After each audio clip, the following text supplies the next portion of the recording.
What may be harder on the physical side, I've spent a lot of time on that mental preparation, being seasoned, knowing what to expect, and I hope I could use that to my advantage.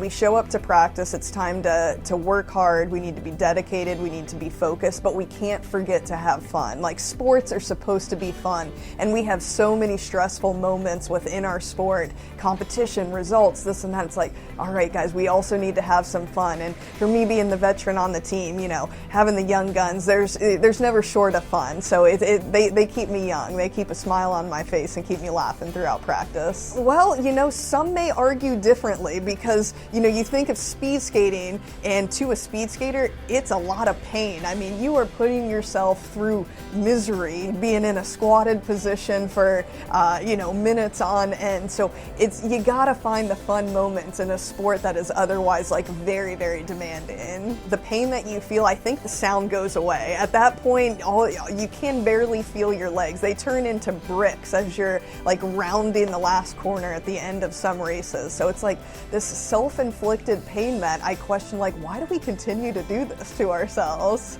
You continue to do it to yourself. Because it's fun. It's fun. Yeah, it's been an incredible journey, being able to continue to push the boundaries, do things that people have never done before is something that we all continue to chase. Renee Hildebrand? Yes. Florida. Yes. Why did he write that?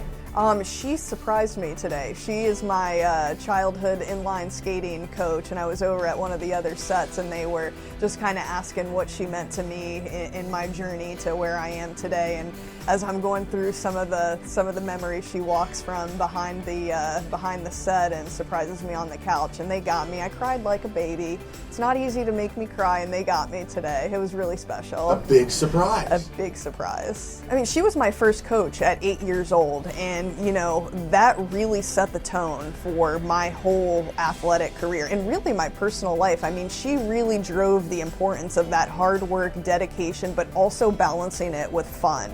We were really blessed to have a great group growing up, and she really commanded the ship. And you know, we had fun, we showed respect, and you know, we won a lot together, and winning's a lot of fun. Every year that goes by, you know, you're putting your body through the ringer. At this point in time, you know, you're managing injuries. There's not many people out there competing at the Olympic level, you know, pain-free or injury-free. So it does get harder and harder. But you know, what may be harder on the physical side, I've spent a lot of time on that mental preparation, being seasoned, knowing what to expect, and I hope I could use that to my advantage. I would say the further I've gotten along in my career, I've realized I got to put that same time into that mental preparation. And some may think the more you do it and the more success you have, doesn't it just get easier and easier?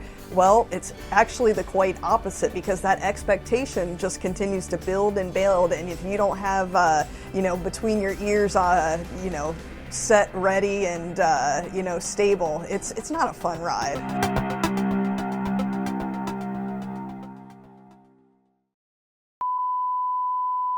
Do you have your cell phone on you? I do. If you don't mind, you don't have to. We're asking athletes to show us that screen, the first picture that shows up on their phone. Like what? Oh, mine's really boring because it's nothing. But if I unlock my phone, this is what it is.